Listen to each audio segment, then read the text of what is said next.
What's up, everyone? Tim Anderson here, aka Renfell. Welcome back. It's time for another book review. I just finished up the fifth book in the Chronicles of Amber series by Roger Zelazny, Courts of Chaos, which is the last book that features Corwin as the primary protagonist. It kind of wraps up the first story arc and sets the pace for what's to come in the second half of the Chronicles of Amber series. And if I'm not mistaken, the next book, which is featuring his son Merlin, I want to say it came like around 10 years later, 1985. This was published in 1978, so not quite 10 years later, but definitely, a few years later. He took a break from writing Amber and then came back. So this is the last book with Corwin. We do get to meet Merlin for the first time in this book. Corwin finds out that, he has a son, and of course he gets to meet him for the first time. Um, it's kind of sort of rushed through a little bit, but that sort of adds to the ambiguous nature of some of the characters in the Amber series in any case. And then we pick up several years later in the next book with Merlin being the main protagonist. Now, Courts of Chaos is, we did find out at the end of the last book that Oberon, the father of Corwin and all of his brothers and sisters, is very much alive and has been manipulating things from behind the scenes for quite some time. And that reveal was kind of very well done at the end of book four. Just That's some excellent storytelling. And we get into this book, and we have Random and Corwin sort of sitting around and contemplating: is Dad off his rocker, or is he, eh, what's going on here? And Random's like going, I think he's still at the top of his game because look at the shit he's pulling off. And we get quite a bit of that through the early parts of this book. We see that Oberon is the master of manipulation, and he's been planning things for a very long time and dealing with basically Brand, who's off of his rocker legitimately and he's attempting to, rewrite the universe in his own for his own self and in his own vision, which is basically what Dworkin did in the first place many, many uh, centuries, millennia ago. I don't think it ever specifies the timeline, but Dworkin, originally being from the Courts of Chaos and breaking off from them and then using the gem to make the first pattern and create this branch of reality.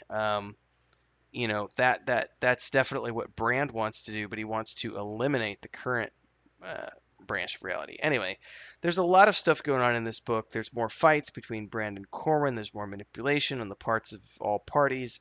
But what it really comes down to, the core of this book is all about Corwin trying to figure out how he's going to repair the damaged pattern, and ultimately finds out that he can't.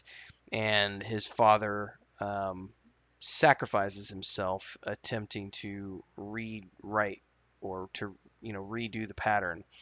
I don't, unless I'm missed it somewhere in the book. It doesn't ever specifically state whether his dad succeeded or failed, um, because there's the big power storm happens and everything else. But Corwin does do to create his own pattern during the middle part of the book because he thinks that the universe is up in smoke and he doesn't know whether his dad succeeded or not. And he's trying to survive the storm that is created by basically everything get thrown to hell in a handbasket. And so he has to walk his own pattern and create his own pattern. And then he gets to the end of it and finds out that he was manipulated by Brand once again, and Brand goes off and steals the gem. There is a final confrontation with Brand later on. One of the sisters sacrifices herself to help with Brand.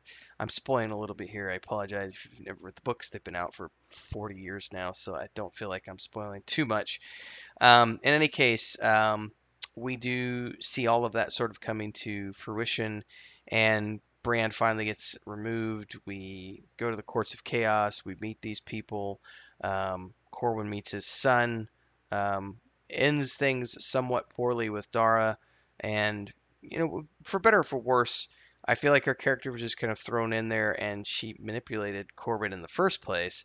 But then we come to find out that it wasn't just Dara that was manipulating Corwin. It was Oberon manipulating Dara to manipulate Corwin, to manipulate Merlin, to manipulate everybody, with Oberon being like the mastermind behind everything. It was very well done. out of the whole series, I feel like the Courts of Chaos is actually like maybe the weakest of the 5 books in the first part of the Chronicles.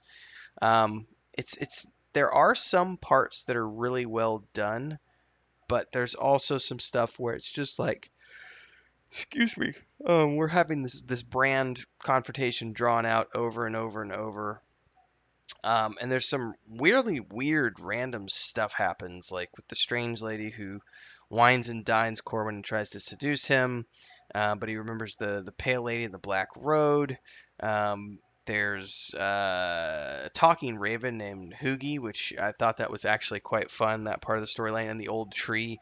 And like the fact that the crow's bitching that he never can rest in the old tree because the old tree always shoos him off, and Corwin is carrying a staff that the tree gave him, and the bird gets on top of the staff to take a break, and the staff burns his feet. So it's like the tree is still, even though it's through the staff, is still like telling the bird to piss off. I'm not going to let you roost on any of my limbs. There's a lot of fun stuff that happens in here, but I do think it is sort of like the weakest of the books.